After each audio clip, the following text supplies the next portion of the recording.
on an opportunity like this, a retreat, what we're trying to, one of the things we're trying to do is put away our personal identities.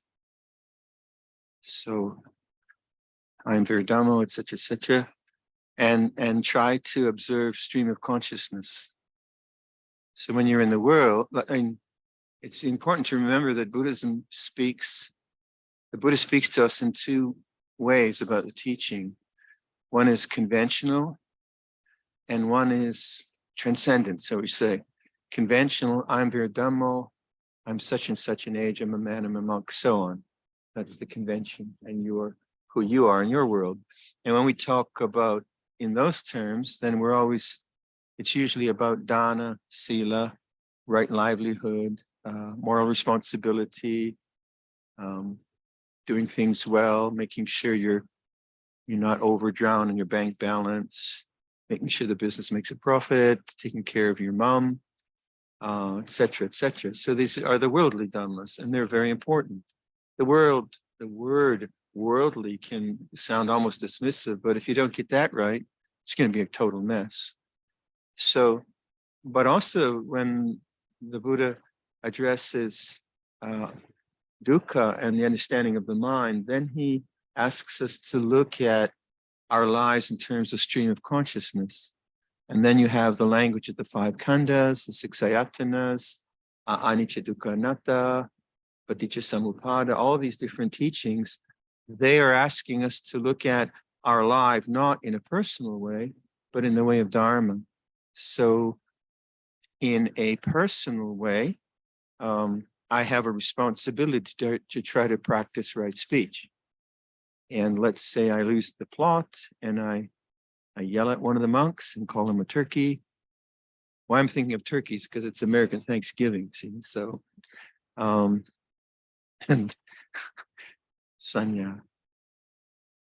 So I insult him. No, that's wrong speech. And so I would then be admonished about that. And I would try to accept that admonishment and be more correct in my speech. So that's the level of samavaja, right speech. But also in terms of stream of consciousness, I would try to notice that anger has arisen, annoyance has arisen, there was attachment to annoyance. From that attachment, there was speech, which was unskillful. This speech gave a result, which was regret, remorse, and I got thrown out of the Sangha or something like that. And that's stream of consciousness. And we're doing both all the time. I'm at a committee meeting and I have to present something to the committee and I'm nervous. So the worldly part is I try to present my piece in a skillful way. The stream of consciousness is fear is this way, nervousness is this way, it feels this way. So we're always working at those two levels. And if you don't get that right, anatta gets very confusing. You kind of, it's the joke is the disciple says to the master, well, it's all anatta, it doesn't matter. So the disciple kicks him in the shins. Does it matter? Does it hurt? So anatta only works if you're talking about stream of consciousness. You can't use anatta for morality. Yeah, I killed my neighbor, it's not self. It doesn't compute at all. Right? It's silly. So stream of consciousness is where we depersonalize the experience, but the experience is still individual. It's my fear and it is individual in that way, but I can look at it in a depersonalized way in the sense that I can look at it as an object rather than being the subject. It's the only way you find freedom. If I'm always the subject, then there's no freedom in that. But once I can witness the dependent origination of fear in my mind as an object, which is anicca dukkha anatta, I begin to enter into the background of freedom. As long as I'm in the foreground and believing that this is who I am and I shouldn't be this way, there's no freedom. I'm always in the foreground. So do remember that's how the teaching is presented to us in these two ways. If you don't get that, you can be very, very confusing. People find anatta very confusing when they don't understand that. So on a retreat, what we're emphasizing is stream of consciousness rather than personal identity, because we have we're kindly, people are taking care of us. They've set up a routine. We're fed and we're housed, and we don't have to be a person in that sense. We don't have to perform. Nice to show up. This would be good, but we don't have to perform. We don't have to achieve anything. We can just give up to the form and watch the stream of consciousness. Yeah? And what's very helpful in that way is noble silence, because speech is very much about me. When you get into speech, it's very about, oh, how are you doing? Yeah? How are you feeling? Oh, it's terrible, terrible, bad meditation. So it's very much about self. That's what language quite often is. Not necessarily, language doesn't have to be that way, but it can stimulate a strong sense of me and you. And we want to kind of, on a retreat, really move away from that. In our ordinary life, we want to practice right speech with compassion and clarity and helpfulness and so on. That's important. But here we have a chance not to stimulate personal identity and just to watch the stream of consciousness, hence noble silence. And it's not that the Buddha said that the monks should practice noble silence. No, the Buddha said practice right speech. So it's not like I have a friend who came to the monastery and he was disappointed that we talked. I said, yeah, but we live here. So he kind of thought that monks just get around, like somehow live without speaking. But you couldn't do that. You couldn't do that. But you can do it at times. And that's one of the sort of design mechanisms of a retreat, is that by letting go of this tendency to human interchange, which can be beautiful. I'm not saying it's wrong. It's not immoral. But this gives you a kind of different opportunity just to really watch stream of consciousness, how it is, and how the sense of self comes and goes within that. So I would encourage noble silence from that perspective. Noble silence isn't stupid silence, right? Noble silence is intelligent. So if there's a fire, please tell me, right? And I'll get out of here. And so on and so forth. So, and this morning I was then talking about resolving thought in the heart. I don't know if that's effective for you, but when you listen to sound and you come to that silent knowing, silence isn't a conclusion, is it? It's not an intellectual conclusion. It's not it's not 2 and 2 equals 4, right? It's just silent. Now the intellect likes conclusions. So when we have doubts, functionally, we need to be able to doubt, question, have answers. Okay, that's necessary. But in the contemplative life, liberation isn't a conclusion. It's not like 2 + 2 = 4. It's not the square root of 18. It's not a spreadsheet, which gives you numbers. When you just listen to sound, there's presence, but it's not an intellectual conclusion. So what we're trying to move to in stream of consciousness is no thought.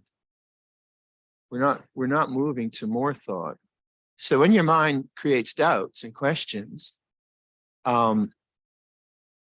it's necessary to know how to resolve doubts and questions, yes.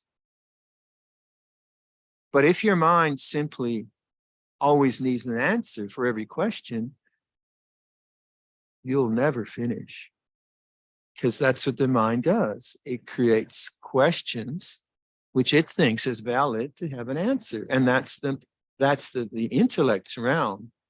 But is silent knowing an intellectual thing? I would say it's not. It's not stupid, but silent knowing isn't a function of thought. And thought is a sankhara, and thought is anicca dukkha anatta. It's impermanent, it's dependently originated. So we're not moving towards more thinking. And when your mind then creates a doubt, as a meditator, you have to be very skillful with doubt. And see, is it a question which I can use to bring me to silence? Or is it a question which will then create a conclusion, which will create another question, which will create another conclusion? So some of the questions I've received, I'm not going to answer because I think they're just questions because like someone asked me about how should I teach a teenager? That's not what a retreat is about. It's not about finding a solution to your teenager's problems because that question, if I give you an answer, then you'll come up with another question. Well, how about my dog? Right? And that's what the mind will do. And that's the hindrance of vicikiccha or doubt. That's what it'll do. It'll keep your mind thinking. In another context, if I'm with you and you have your teenage son there, we might talk about it. And it's a relevant question, but not now. Not now. Don't let your mind go to problem solving. Don't let it go there. Go to the silence of the mind. I'm not in a don't let it go there in some kind of fierce, repressive way, but don't get sucked into that because that will just create more thinking. So try to move your mind to silence if you can. How do you move your mind to silence? Not by getting rid of thought, but by not entertaining thought. And I would say a very good way to resolve thought is through the heart. When you allow consciousness to abide here, there is resolution and there is fulfillment. It really is a place of fulfillment. Not in a kind of romantic, loving kind of way. No, I think in a more profound way. This, if anything is our real home, it's more here than up here in the head. Doubt then is something that you have to be very, very skillful. Share with you a phrase that Luangpor Sumedho was sharing with me when I was last with him. And this is difficult, but and it's English rather than Thai, but the thing he had written down on his table was, this open unknowingness is what I am, not an object that I know. Again, this open unknowingness is what I am, not an object that I know. What are objects?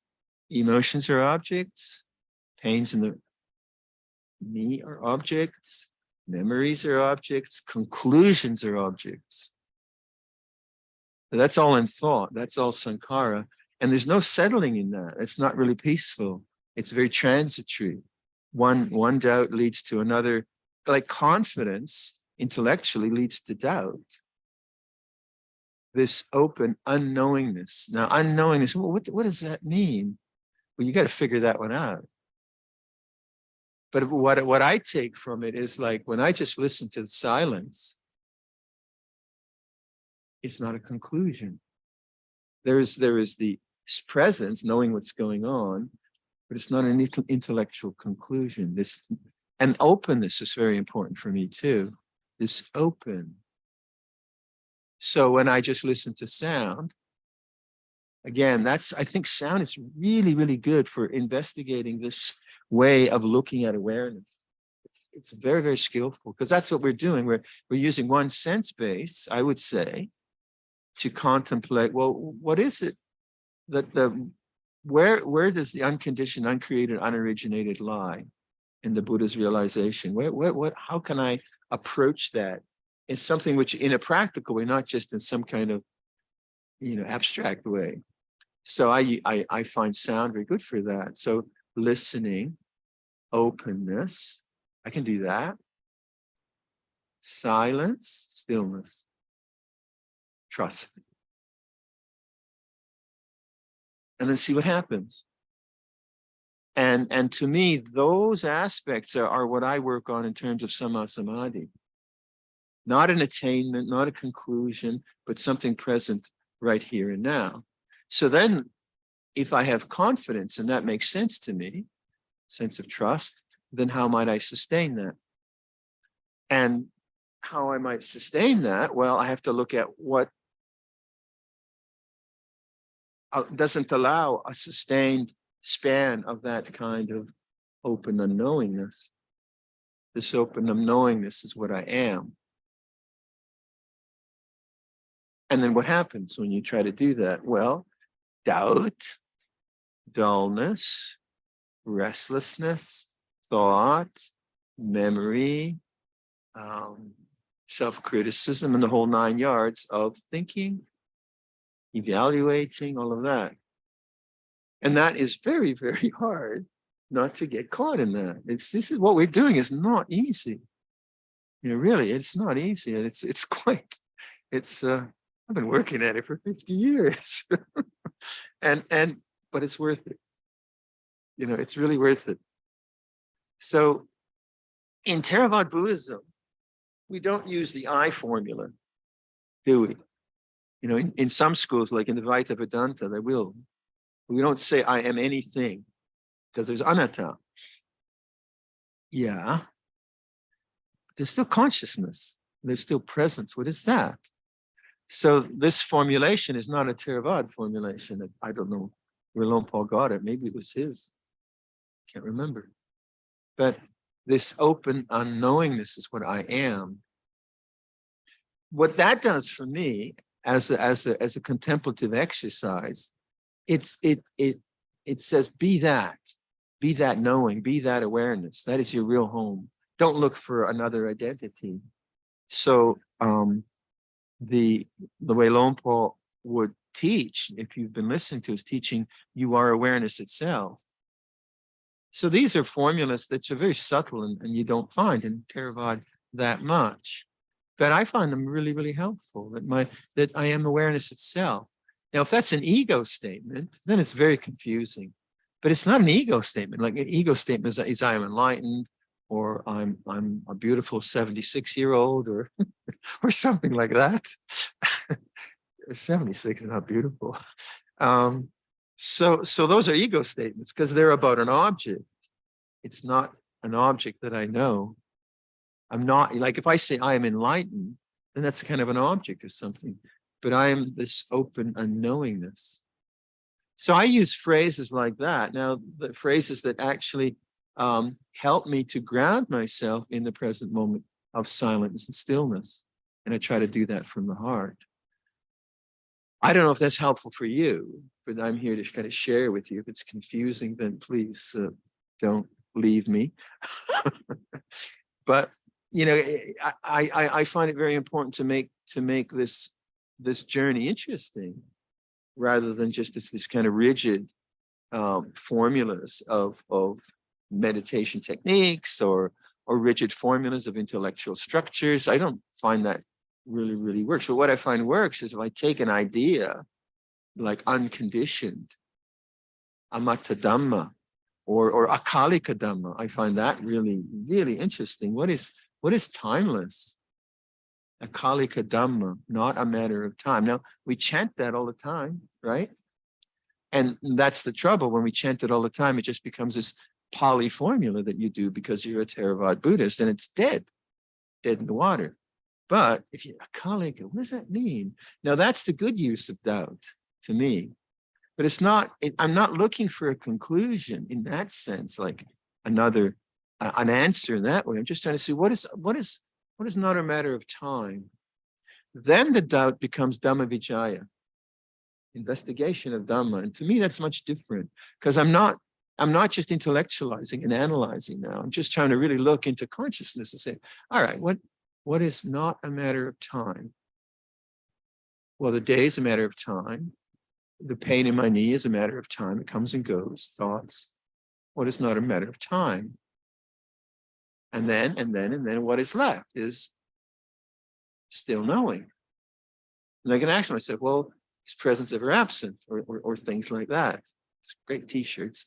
And then I'm always, you see, what I'm referencing now is awareness rather than the experiences within awareness. I keep doing that because that to me is the unconditioned. Akalika Dhamma. Whereas the khandas, if you want, are birth and death, birth and death, birth and death. So this is the way to use, I think, doubt in a Dhamma Vicaya way, in an investigation of Dhamma. Obviously, the Four Noble Truths are there. Why am I suffering? What's the cause of suffering? That's the bottom line investigation that we should always be doing. Or what's it feel like? It feels like this. And then the mind is silent. So if you make the bottom line of your practice the Four Noble Truths and something isn't working, then do that. Well, this is the feeling of it's not working. Make that conscious. Look at tanha. That's always the bottom line. But, we're not always suffering. Sometimes we are happy, right? And then you can say, well, happiness is suffering because it will change. That's just wet blanket Buddhism. You know what a wet blanket is? It's a way of, Joey, help, die. Oh, you don't know. A wet blanket is someone, when you're happy, they'll come to say, oh, you're not really happy. It's changing. It's a kind of put down. That wasn't a good, I'm sorry, I got you confused. But, sometimes the mind is actually quite bright and at ease and sabai, right? And that's the time you can really place this kind of interesting inquiry. What doesn't change? And you don't want an answer. You just want to observe what's unchanging. And that's always bringing you to awareness or consciousness or being or presence. And you're intuiting that and beginning to see, this open unknowingness is what I am, rather than an object that I know. And that's why I like to talk about foreground and background. Pain is the foreground and the background. I thought it would be good to do a heart, some of the heart massage, heart meditation. So maybe if you stretch your legs and then, well, I'll do just do tell you what I'm doing. I think it's good to learn how to feel the tension in the head. I think it's a good exercise, and really see when there is thought and worry, and that the brain is kind of compressing. It's doing like a sponge. But when you include awareness of the head in your meditation, you go to the eyes, you can feel your brain expanding and relaxing. I think that's a very helpful exercise to do and become familiar with. Because sometimes we're so lost in thought, we don't even know our body exists. It's there until we get a migraine, and then we kind of know. So I think that's a good exercise to kind of explore, and then come down, open your throat, and get to the heart. I think that's really I find it very helpful. So I'll go through that again. And then at the heart, I'll do that practice, which that on the in-breath, Luangpor, Sumedho, I use Luangpor a lot. I use Amarasiri, I use many people. But on the in-breath, you use the name of someone whose memory triggers off kindness and love in your heart. So that's the use of memory, not narrative memory, but feeling memory. Right? So on the in-breath, at the heart center, let's see if I use Luangpor Sumedho, Luangpor, may you be well. Luangpor, may you be well. And that's stimulating this area. And the more you do that, the more you're aware of that. Okay? So let's stretch your legs and give that a go.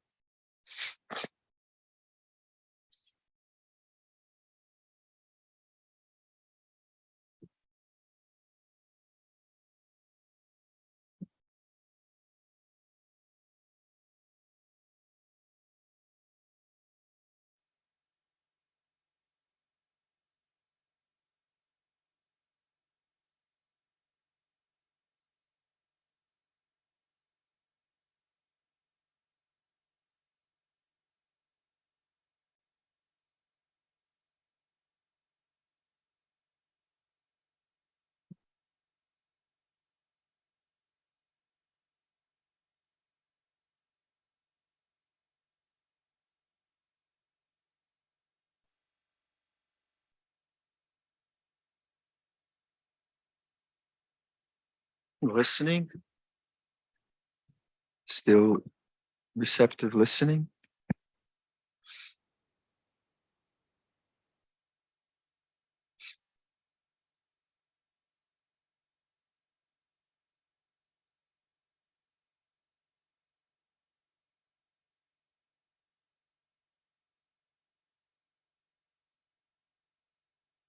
This open unknowingness is what I am.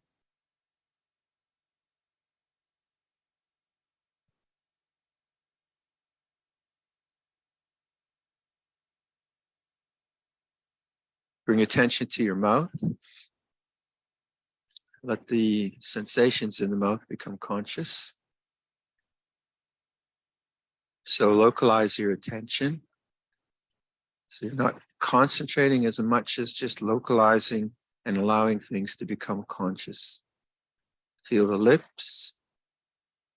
If there's no feeling, fine. If there's a lot of feeling, fine. So it's not about the quality of the sensations, rather quality of attention, open, welcoming attention. Feel your teeth.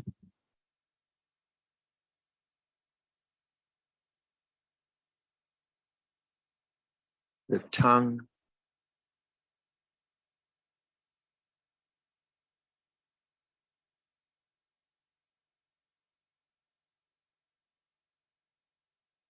Upper palate and lower palate.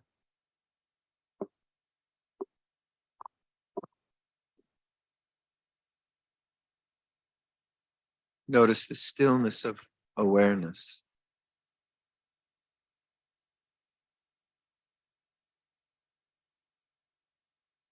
Bring attention to your ears, the outer structures of the ears.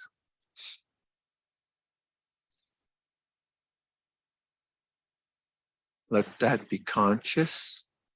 So you move your attention and you wait. In receptive awareness, you wait, and then things become apparent. Ear canals.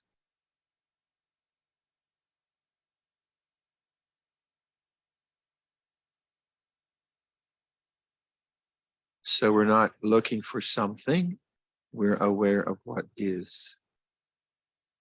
Feel your nose, bridge of the nose,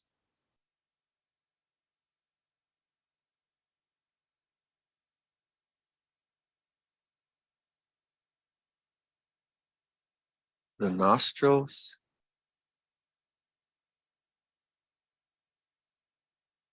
let those feelings become conscious. Again, if you're concentrating, you might be squeezing your eyes. Just let it come to you. Stillness of knowing.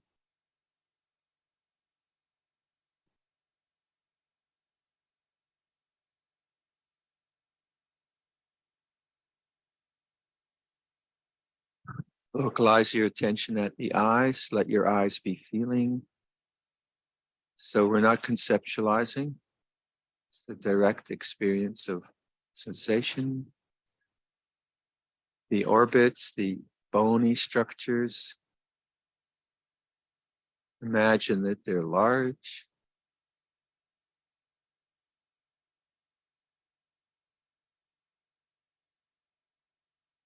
That they're expanded. Feel how that affects you.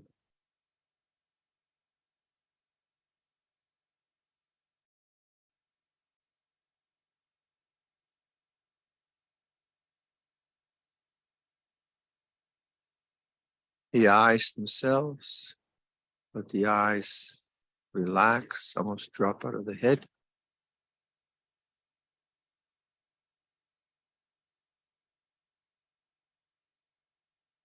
Receptive awareness, stillness, no thought.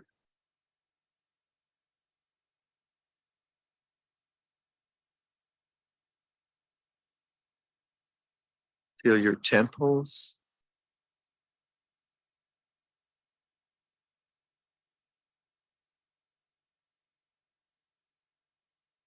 Follow the optical nerve back into your brain.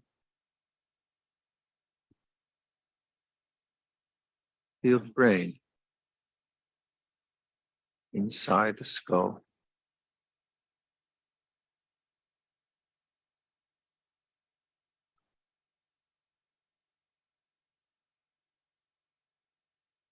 No thought.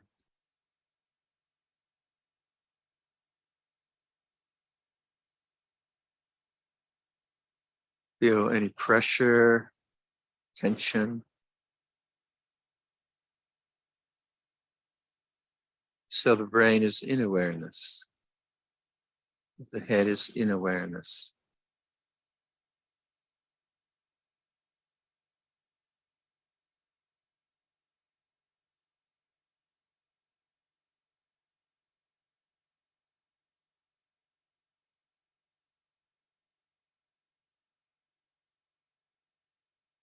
Just wait and notice how that all feels.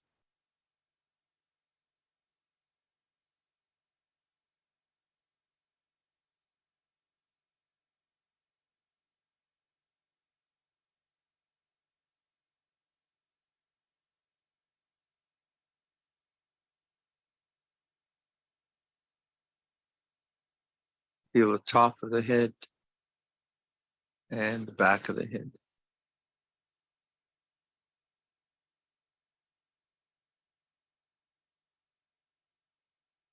Now feel the whole head in awareness, pulsating, pressure.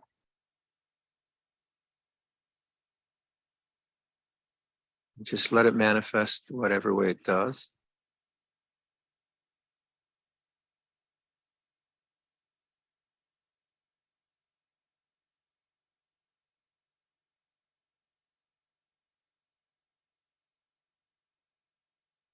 Draw your attention to the throat. Open the throat.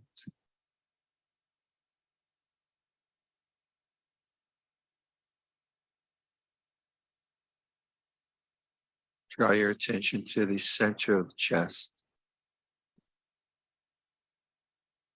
Let your attention rest there. Let that become conscious.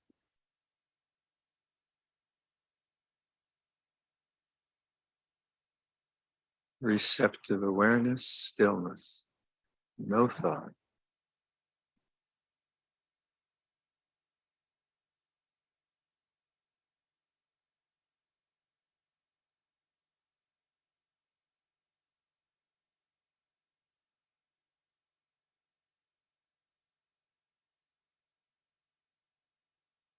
Feel the rising and falling of the chest with the breath.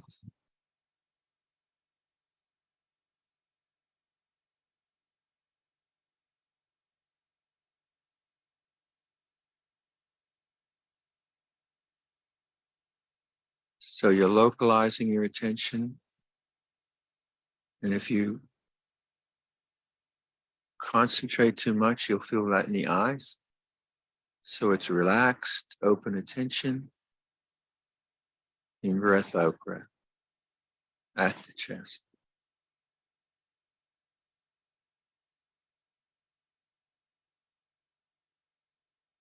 On the in-breath, visualize her name, person who, when you think of them, sense of kindness and love is easily manifest. On the in-breath, I would say Luangpor, center of the chest. Out breath, may you be well. Luangpor, may you be well. So choose your own person. Connect to that feeling of kindness. It might be gratitude.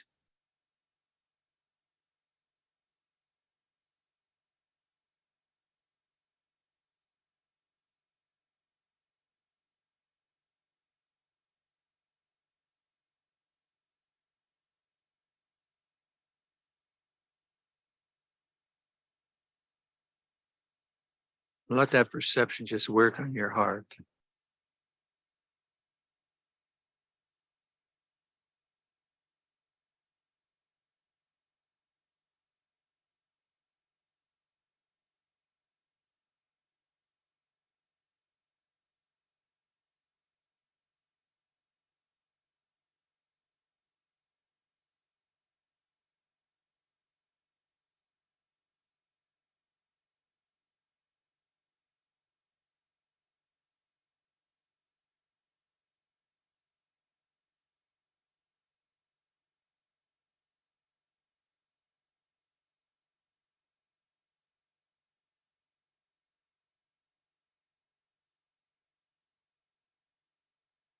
refresh that feeling, bring another person in, name them, visualize them.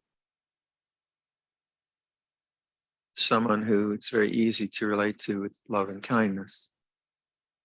So let their image trigger the opening of the heart. And so on. Do a few people. And then if you want, you just let go of thinking and abide at the open heart, welcoming in breath, letting go without breath.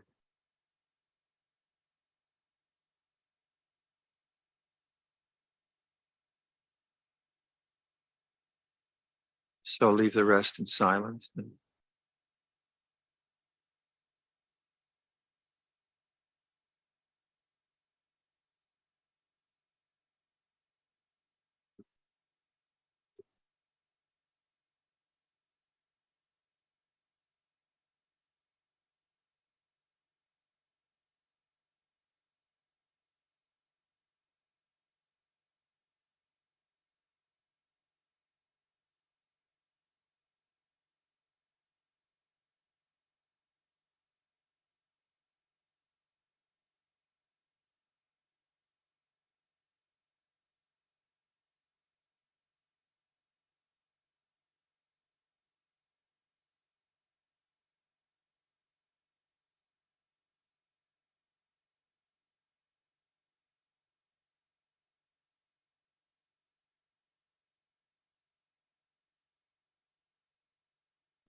So some of the stuff I talk about, if you don't understand it, that's fine.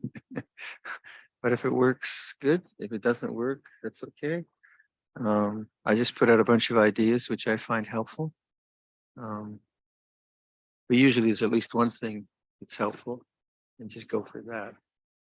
May I really encourage you not to go to speculative thinking or planning or giving a talk to your mother, or you know what happens when you get an insight?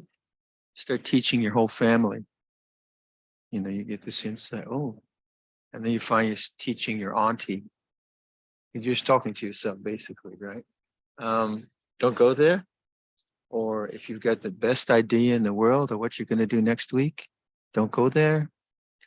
Or if you have a memory of something and you start thinking the memory, don't go there. In other words, really move away from this whole proliferation of thought.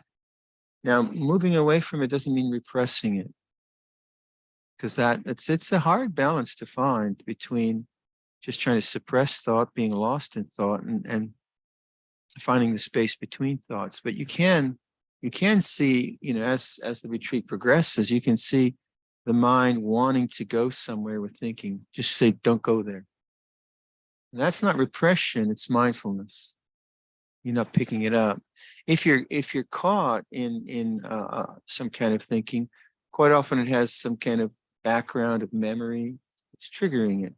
Then I would say use one word and then notice the silence after the word. That's a very good method.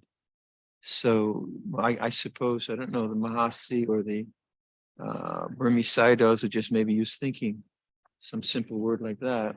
But don't just dismiss thinking. Notice the silence after you say the word. Really learn to bring your mind to silence. So you find, you know, you're planning something and then you notice it, the bell finally rings and you're finally awake, whatever it is, and then thinking. But wait for the silence and notice the silence. Very, very important. And you start to get those gaps. So renunciation in this sense is like giving up the whole sense of time, actually, because most of thought is time, past and future, past moving to the future. And now we're trying to really embed ourselves in the present moment in the way things are. And thought takes you away from that. So what's the difference between suppression of thought, hating thought, trying to get rid of thought, getting lost in thought, and knowing thought as an object and choosing not to go there? I think that would be a really helpful. So if you start to get doubts and questions about, they bring you to analysis, bring you to that kind of analytical, should I do this or should I not do? See what's the difference between investigating something and just thinking all the time. Try to notice that thinking process as pressure in the brain. You know, if you do these brain exercises, mindfulness of the brain, you'll notice that the brain it's an organism. It has tension in it. It can have a sense of expansion and contraction. Usually we don't notice that. The heart chakra is very, very kind of important place to sort of begin to be conscious of. So these are kind of explorations which give you an intuition about what it means to be a human being, which aren't just analytical opinions. They're not opinions. You really understand in a kind of heart, visceral way. It's 3:17, so we have some time till tea time. Monks, we're going to do patimokkha in the eating area at 4. You can't come. Sorry. Yeah, so see if you can sustain this kind of practice where you're not going to thought, you're not planning for until 5 o'clock or longer. So if you want to do lying practice, try that. Stay here, do sitting, just kind of pace yourself on your own, and try to take through this kind of formal practice till 5 o'clock. Okay. Go.